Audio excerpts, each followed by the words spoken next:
Alors, comme vous pouvez constater, nous sommes en train de procéder au tracé de l'escalier qui mènera à l'édicule.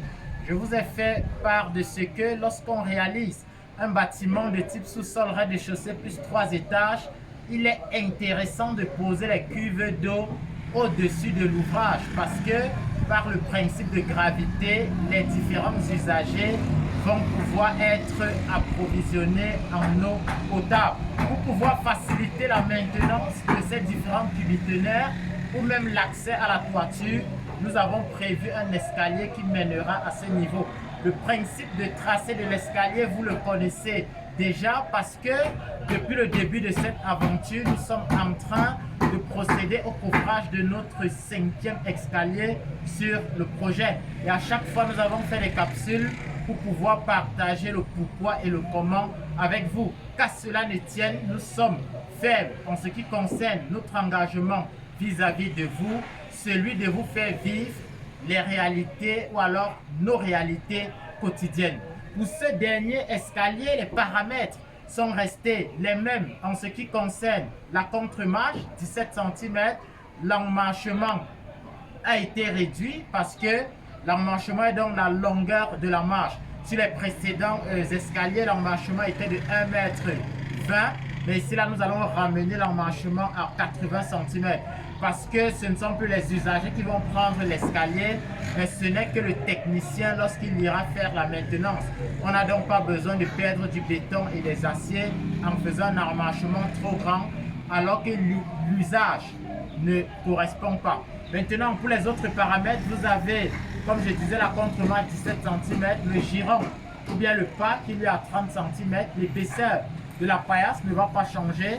Nous allons rester à 12 cm. On aura également un joug qui sera la distance entre les deux volets. Je crois que le joug va passer à 40, va passer autour de 50 cm. Simplement parce que l'emmanchement a été réduit. Vous avez été nombreux à dire, Romuald, très souvent, tu nous présentes des tracés d'escalier déjà finis.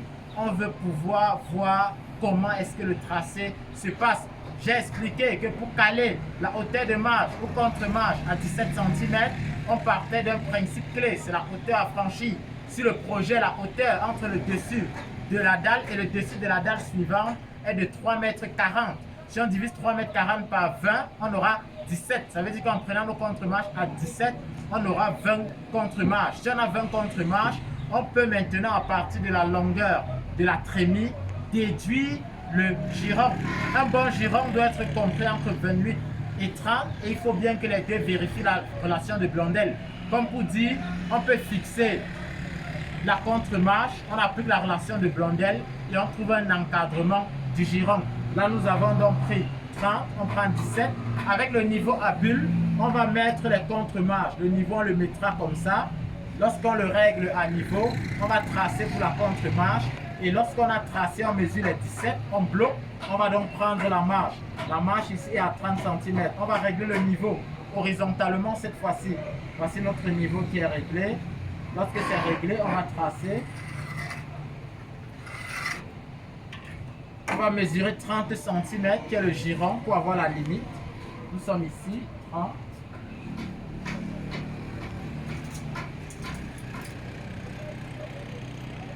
Et comme le parpaing, on va utiliser une craie de couleur blanche pour pouvoir renforcer le trait de manière à pouvoir le rendre visible en toute position. On va donc continuer avec le processus 17-30, 17-30 jusqu'à ce que nous allons arriver au niveau de notre palier de repos.